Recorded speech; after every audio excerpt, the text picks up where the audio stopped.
Super. Here we go. All right. Are you ready, John? I am, yes. Well, John, can you please introduce yourself to the Constructive Voices audience? Hi. My name is John Smith, is my real name. Lots of people ask me, is that your real name? So I always get that out there and go, really? I'm a building services engineer and a chartered architectural technologist. And I have a company called Cityzen in Brighton. And what does Cityzen do? So we are an architecture and engineering practice, primarily building services engineering. We look at building performance as well as the way a building might look and feel. So if you imagine the architecture is just the box, we look at how that box is created and then all the things that go inside that box to make it feel good and work well and sort of its energy usage. So we like all the technical parts of architecture and engineering that other people might shy away from or not really have a good understanding of. Could you list 2 or 3 projects that Cityzen has done that you're especially proud of, and are good examples about working towards net zero? Yeah.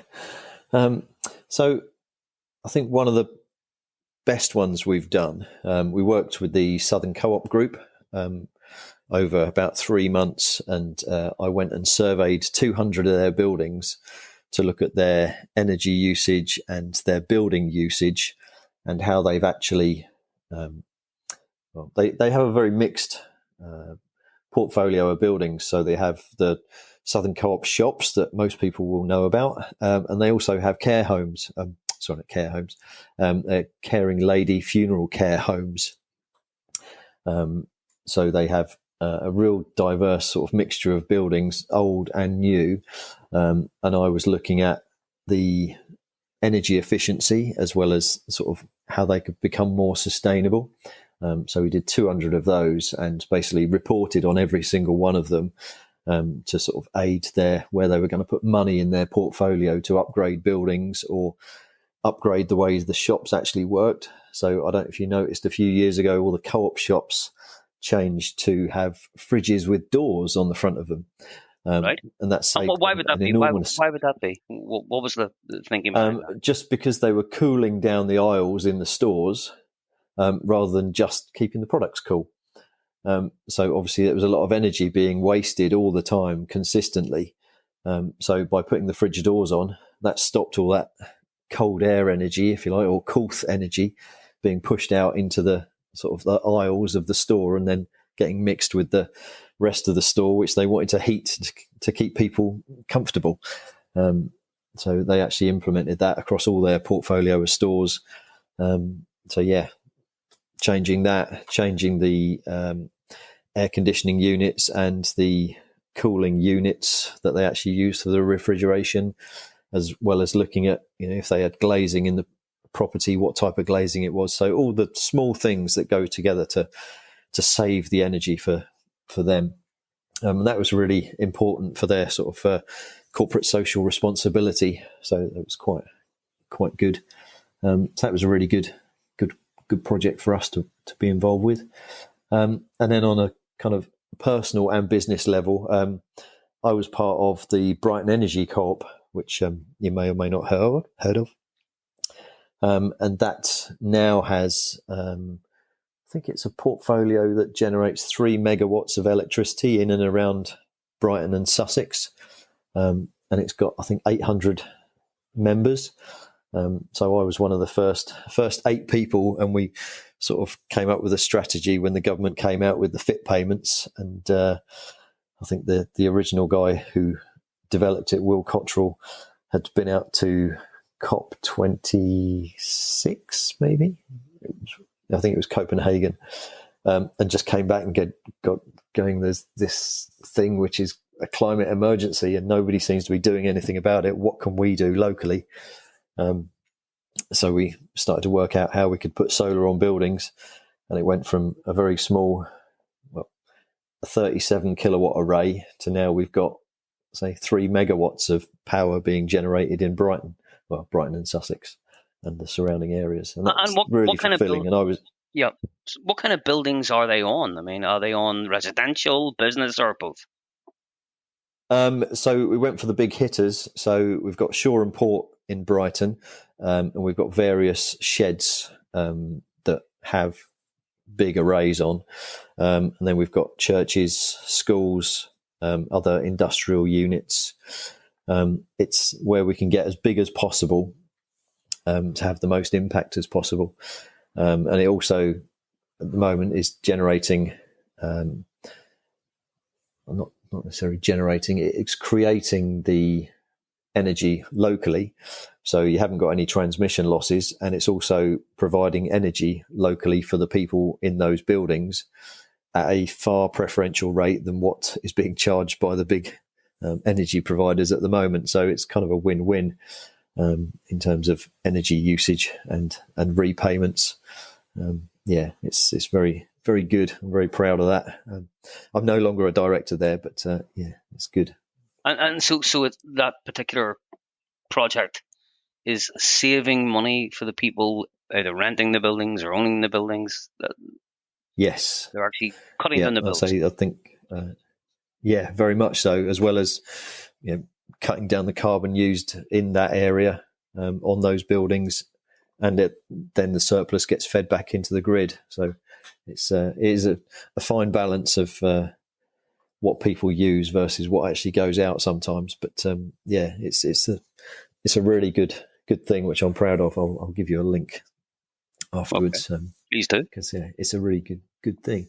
And then sort of more recently, Cityzen has been sort of working with various developers, local councils, and looking at housing in general.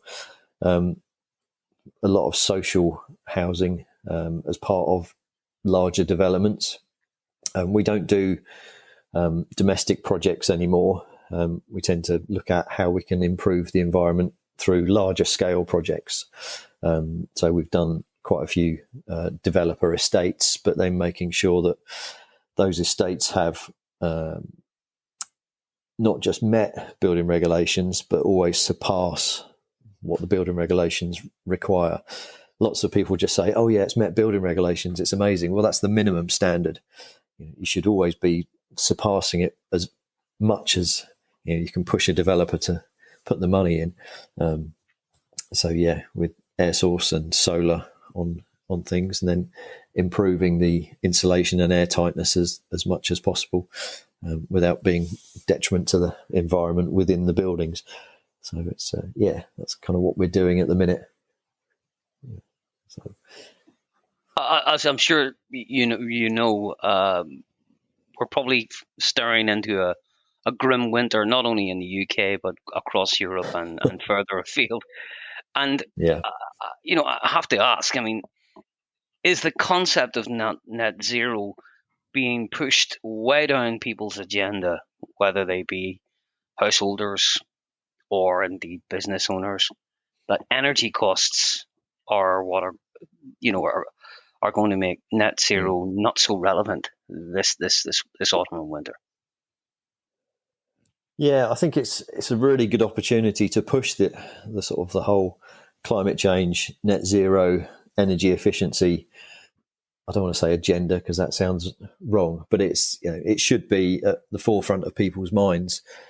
Yes, it's going to cost everyone this year, and until I don't know when. But at the same time, we should be thinking, well, if things are going to cost that much, why don't we look at reducing the actual need? I wrote a blog last week just because I was having a bit of a rant that the best energy is the one that you don't actually use. So if you can work it out within your building to not use those sort of kilowatt hours of energy, be they gas or electricity, just by turning things off, turning things down, I don't know why the government isn't pushing that agenda further. It's free, some easy sort of wins for them is just doing some. I go back to the old public service broadcasting films of the sort of post-war era, 50s, 60s, 70s even, and just saying, turn your thermostat down, turn the lights off. I know it's really boring and it doesn't really help with the costs, sort of the larger scale costs, but you've got to think to be able to help people just a slight amount to think, what is a kilowatt hour of energy? And that's one of the things we found in our business was people don't necessarily relate energy bills to actual kilowatts of energy to then what that is in carbon and what does that mean. So we sort of always talk about sustainability, but we ended up not necessarily talking about sustainability within our business, but actually talking about monetary sort of savings as well as the carbon savings, because people understand money more than they do carbon. And that's one thing we found quite a lot over the years. So yeah, now's the time to push it more than ever, I think is the answer. And it is, it's an ever-changing world out there, and it's not getting any easier. So in your view, the actual energy cost of the living crisis makes it more imperative to have net zero energy reduction consumption at the fore. Now's the time to start people thinking about it, definitely. Because if the energy companies dropped all their prices tomorrow, everyone would just turn things back on. And that's no good for the environment and the planet. So if we talk about it now, at least they're thinking about it when the energy prices come back down, and they're going, oh yeah, but if I do start turning things on, what's my carbon emissions? I've always been sort of not an advocate of people having an awareness of their carbon every year. I think one time in the future you might have a carbon almost carbon credits for every human life. So you have a realization of what that actually means.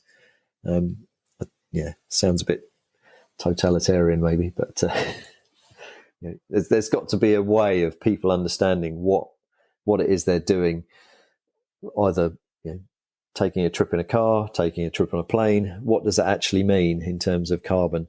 People aren't really getting it. They get it in terms of money, but in terms of carbon, every time you get a piece of plastic and throw it away, is that plastic being reused, recycled? Is it part of a circular economy?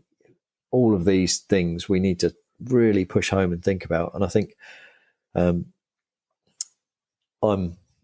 just turned into my 50s, and I can see sort of younger people than me in their sort of 20s and 30s not really understanding all of this, but actually in schools and the younger kids and people coming out of school, it is really important to them, and that agenda has been pushed, and I think it's really, really good.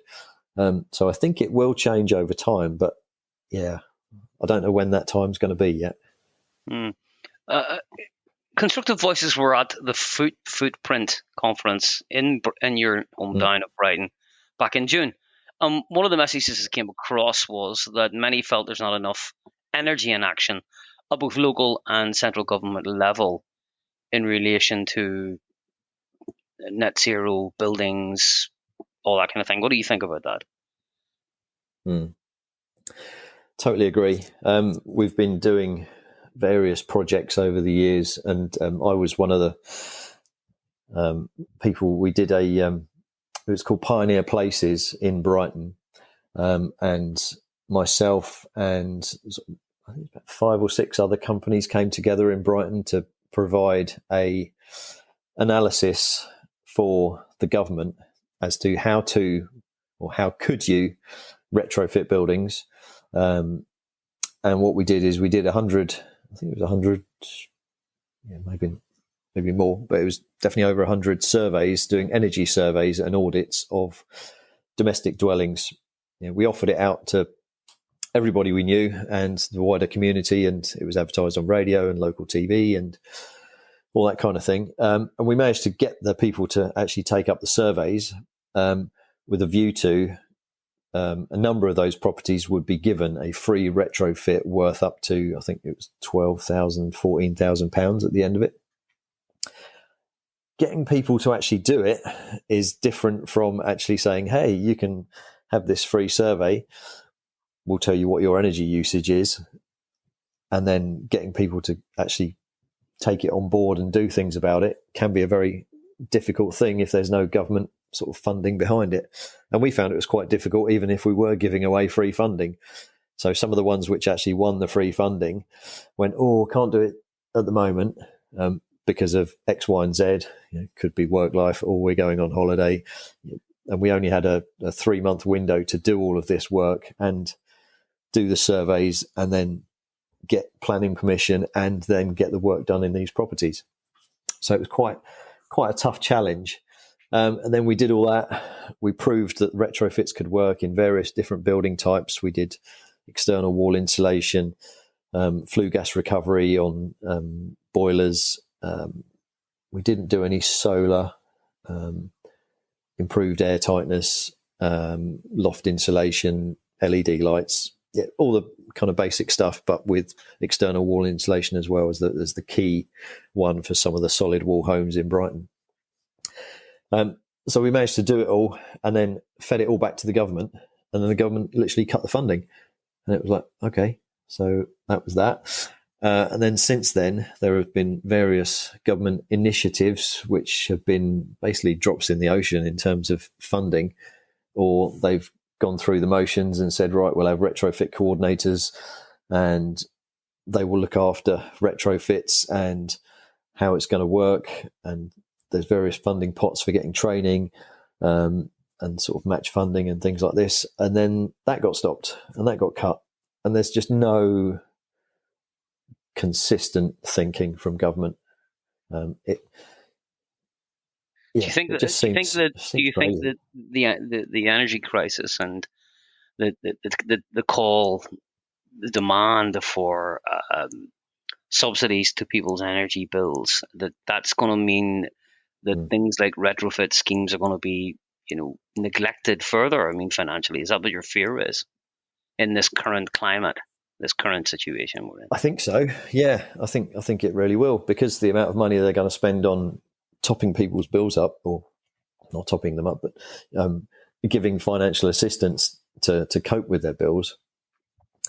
I think there is the potential for retrofits to be sort of left behind. But again, I think it's now is the time where you go, actually, okay, if there is going to be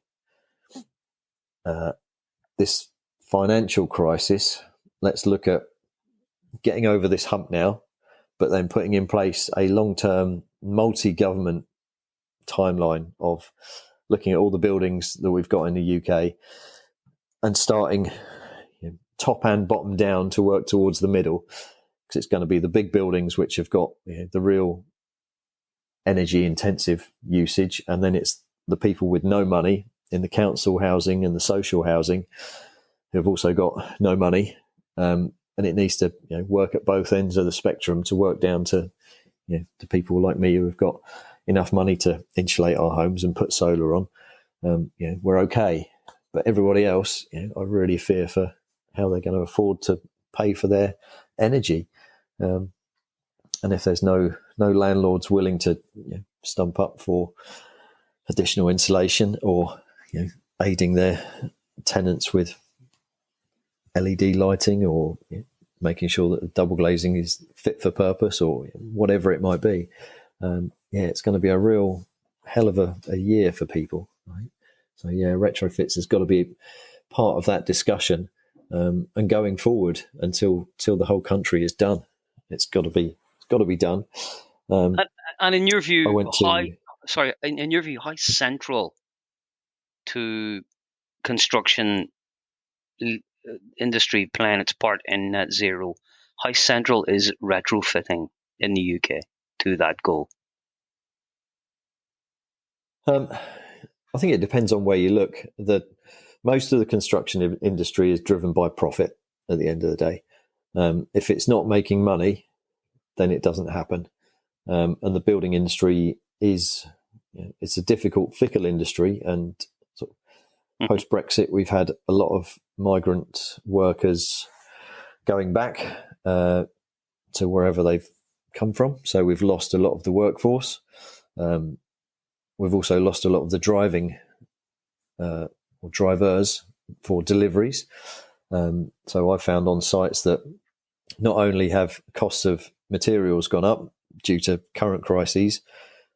Getting labour has been difficult. Getting deliveries has been difficult. And if people aren't making money on site, then that whole thing is squeezed. And then to add, we need to retrofit all these buildings. It's like, well, it's going to cost a fortune. I don't think there's one answer to it, but that's why I think it's got to be government-led.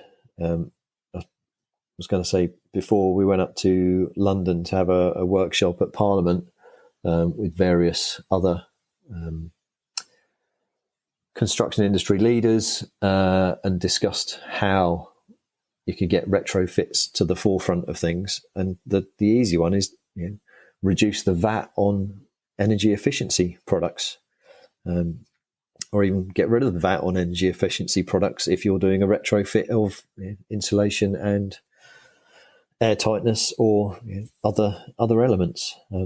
But so it did come in part for PV, but everything else seems to be a bit behind.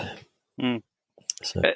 There seems to be also political pushback in relation to another important energy changing initiative, solar panels. We've heard both candidates for the next occupancy of number 10 Downing Street talking about solar panels filling quality farmland, hazards for rural communities and food supply. How can you get around that pushback and emphasize the importance of solar energy to replace? I mean, there's a number of factors in there. Yeah, I mean, one, solar shouldn't be seen as the be all and end all, and it's only a transitional energy system, if you like. It could be that yes, those fields are filled for X number of years. If the government does what it says and gets nuclear energy online within 5-10 years, then those solar panels will be reduced. They can go away again. So it's not a final fix. And I think a lot of the large solar arrays that are being built are the likes of pension funds seeing that it is a cheap way to generate energy and it's financially viable, which is no bad thing. But I've not seen any data around how much or how many solar arrays have been built and how many acres of farm or agricultural land have been taken out of use and what that would actually mean. Because I can understand that we do have a need for agriculture and farming and food production. There must be a good student dissertation in that somewhere as to what the cost benefit analysis of putting solar versus putting food in a field. But there is so much space available on buildings and existing unused pieces of land. Yes, if it's in the middle of the countryside and people don't see it, people don't tend to mind it. But it's does it take up agricultural land, and is that of benefit versus food? I'm not sure. I haven't got an answer on that one. I'd need to get some data. But I don't see it as a full a full and final sort of, you must put solar there, it's going to be there forever. The same with wind turbines. People don't like to see new things and wind turbines. I mean, we've got a lovely big array of Rampion wind turbines just off the coast here, and it looks great. But I don't think it's going to be there forever. Technology moves on, and as long as it's moving on in the right direction, I don't want to say I'm pro-nuclear, but I think it's one of the only, again, a transitional period of nuclear until we get nuclear fusion, and then in the future, hopefully there'll be something else which is even better. Staying with the solar panel question, I mean, do you think it's feasible that we can have them not only in big buildings and and we have the wind obviously out there in Shoreham offshore.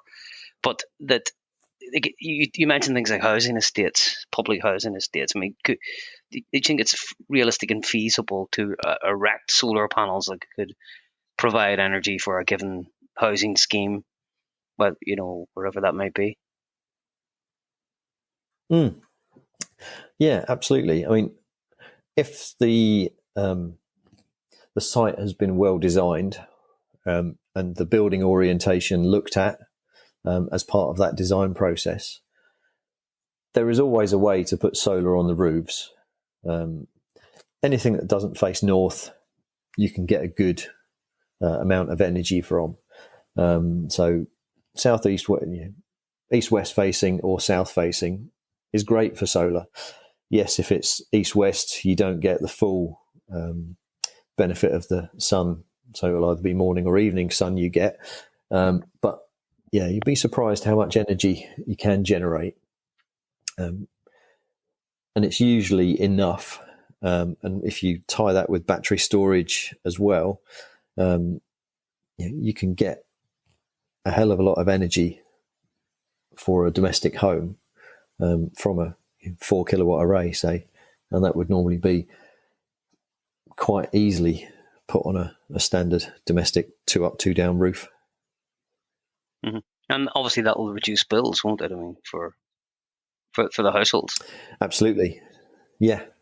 You'd be surprised how much energy you can sort of save over a year. But as I sort of tell everyone, it's a bell curve. So obviously during the summer you get more energy than what you do in the winter. So you've got to look holistically at buildings and go, okay, summertime usage, we can take that out with solar, and we can store some bit in the batteries so we can generate during the day when people are out at work and then use that energy at night from the battery systems. But during the winter, it's more about the heating usage when you can't necessarily generate electricity or can't generate as much. It still works, but it's not as efficient. So it's making sure that the buildings are well insulated so you don't have to use as much. Again, best energy is the energy you don't have to use. It's using that minimal amount of energy to create the comfort within the homes. And that's kind of where you have to look at all the holistic elements of insulation, air tightness, controls, how the building's actually being used. And that's more of a problem during the winter. And that's why this year's energy crisis is going to be really hitting a lot of people, because nobody's been looking at their homes, and nobody's talking about turn your thermostat down, look at where you've got gaps around your windows and seal them up. All the little things that you can do to start with. Get big curtains. It's going to be tough.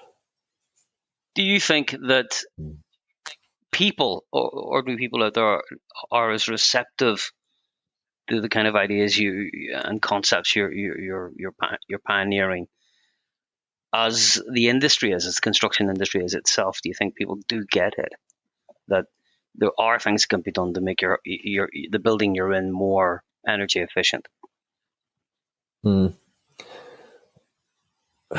That's a difficult one. I've had all sorts of clients over the years. Some have not believed in climate change. Some have been quite, well, solar panels, they don't work, do they? And wind turbines only blow when it's windy. It's like, well, yes, all of those things, but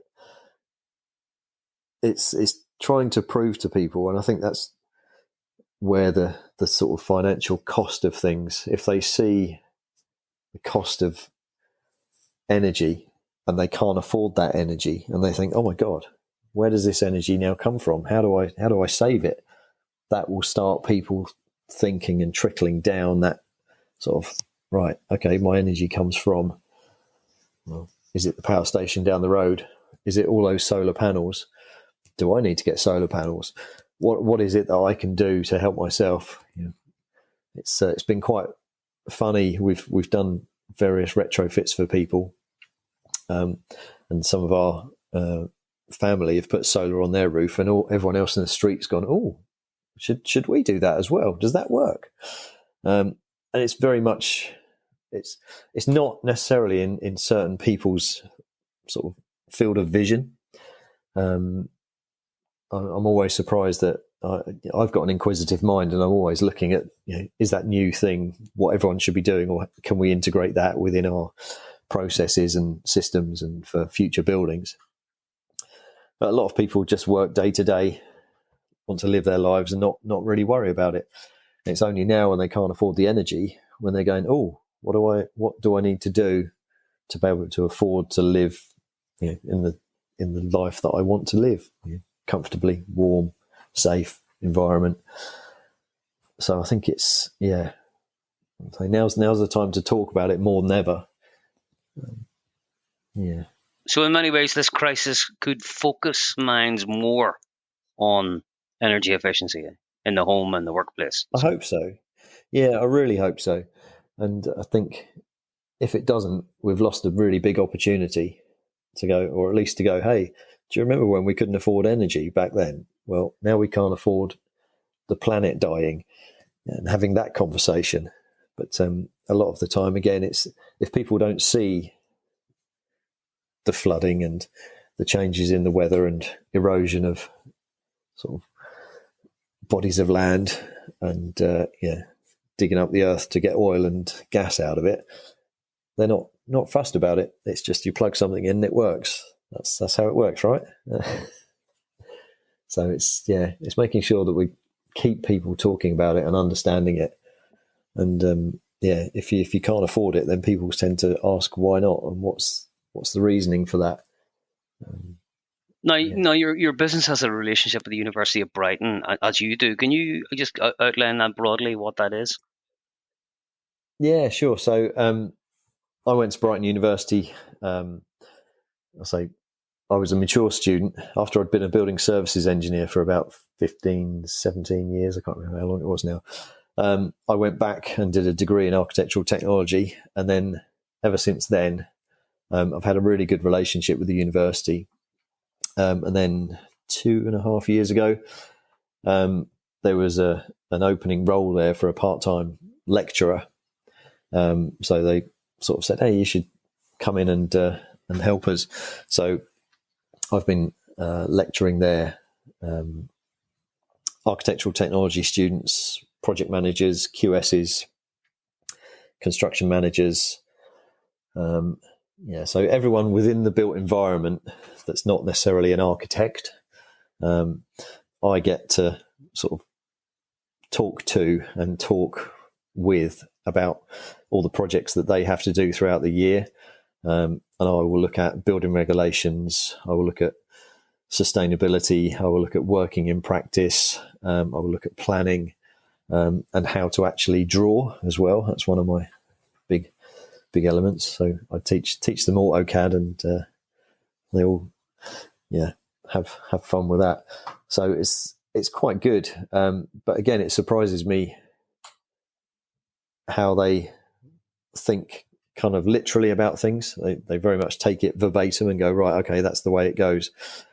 And we try and change them and create that inquisitive mind about how things work and what things might work and why, and all the things within the built environment. So yes, I really enjoy it. I really enjoy sort of giving back to them and giving them a flavour of what it's like in the real world when you're trying to work with a developer who wants something for X number of pounds, a client who needs something for X number of pounds, a builder who wants to build it for more than what both of those people want to pay for it.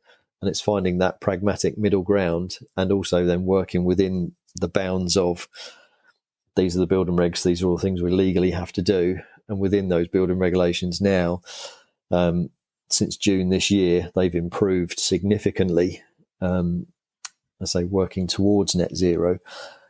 And we have to look at more sustainable measures. We have to look at the thermal junctions of buildings, as well as the sort of thermal performance of the walls. So it's the wall to floor junctions, the sill to head of a window junction, and things like that. And getting that through to the students that it's not just, well, this is a building, we're going to build it. It's all the very small things that go together to create that big picture. So yeah, I really enjoy it. And are you encountering novel ideas coming from the students themselves? The future architects, the future engineers. Are they coming up with concepts that are surprising you in relation to the field that you're passionate about? For me, it's terrible. It's never enough. Right. It's good fun. They've always got some good ideas about. We'll use all the PV that's on the roof for the landlord's services and this part of the building and this part of the building. And then I'll go, okay, but is that enough energy? And they'll start thinking and questioning it. Oh, well, we could put it over here as well. We could do this. Or if they're looking at a combined heat and power plant in the basement, it's like, great. How are we going to do that? What else could we do? Could we do a district heat network? It's like, yes, that's a great idea. It's putting all those things together, and I think it's really good. I think there's some good students coming through, but we just need to keep pushing them in the right direction. So some and good ideas. Do they get practical channels in the industry to express those ideas, put those ideas into practice? It's two ways. They all of the students which I look after go out and do a sandwich placement year. So they do 2 years at the university, and then they've got the option to do a sandwich placement in practice to see what it's like in reality to work. Some of them go out onto site and work. Some of them are office based, depends on what role they're doing. And then they come back and do the final year. And then in the final year, part of that is very much project based. And as well as myself, there's at least 3 or 4 other external examiners from industry who come in and they talk about their project. And then myself and the external examiners will quiz them and really drill down into what they're doing and what their ideas are. So they get a good bit of feedback. They do that in the second year as well, but we're not as harsh on them. But yeah, so they do get some good industry feedback, and they get to go out and practice as well. Given the goals that you work towards, the principles of net zero and energy efficiency and savings, what tips would you give? What key pieces of advice would you give to recently qualified architects and engineers? What would they be? Ooh, that's a good question. I think the key ones are always think why you're actually doing this and what the end goal is. And then how is the sort of the principle of, do I actually need all of those products within that building? Can it be simplified? Can we make it easier? Can we insulate it more? And then looking at, in terms of energy, is how can we make it more energy efficient and not actually use energy in the first place? And if we can keep improving that, that's really good. That's my key sort of things, is keep it simple, keep it energy efficient. Then you can look at generation of energy itself locally. And if you can do that, then the final fallback is generation within the local area. I think there's a few good examples of that throughout the country now, and it's really easy to find where people have done good exemplar projects. And it's just keep inquisitive and keep them in mind that you don't want to waste anything, be that materials or energy. And that's where you've got to start, is think, do we actually need this building in the first place? And sometimes we go into clients and meet them and they go, oh, we need all this new space for our project. And we'll look at it and go, actually, why aren't you using all this existing space on the site already? You've got all these buildings. Why don't you just reconfigure them don't build a new building using up loads of existing materials or new materials. Sorry, use what you've got. So it's keeping inquisitive and asking how can I improve this, and do we actually need it? Let's return to one of the big themes that's casting a shadow over all of this, and it's, of course, again, the energy crisis, the cost of living crisis, the pending winter of gloom and doom that we're being told about. Yeah. What do you say in counter to the line that net zero is all very well, but we can't afford it this year. It's not going to happen. Whilst this crisis continues, this war in Ukraine could go on for a very, very long time with its reverberations for global energy and production. So that has to be a secondary consideration, net zero. What do you say in response to that as a final kind of message? No. Why? I think it's got to be, you've got to look at it now. I mean, one of the things which when we started Cityzen, we were looking at security of supply and where is that energy coming from? Because we knew that there was going to be a government push for air source heat pumps at the time. We didn't realise that electric cars were going to be quite as big as they are as well. So we've got all this additional electrical usage coming online. This was 10 plus years ago. And we were thinking, right, we need to look at security of supply because we're getting a lot of our electricity from France and gas from Europe and beyond.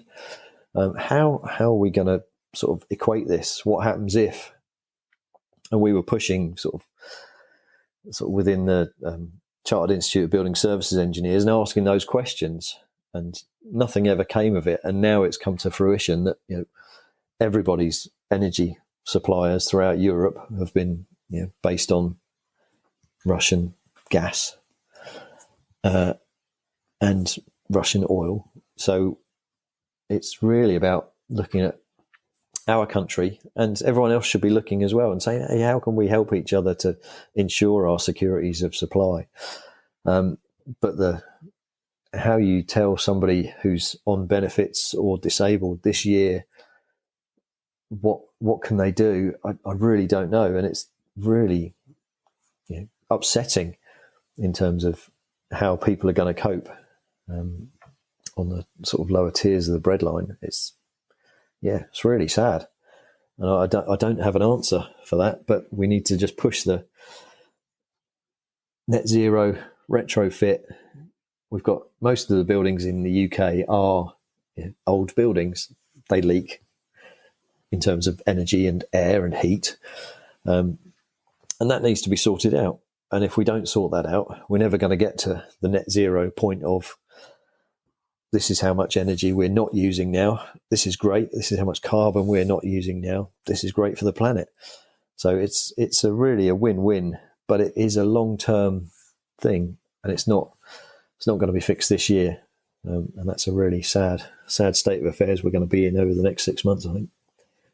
So sorry to be doom and gloom. No. Well, actually, you said you didn't have any answer, but you did provide an answer in the end by outlining the long-term answer, if you like, to all these problems. Is there anything you want to add before we wrap up? Is there anything you want to say about the company or what you intend to do next? What's the next big exciting project you're working on? Feel free. Well, we're doing lots of little interesting ones at the moment.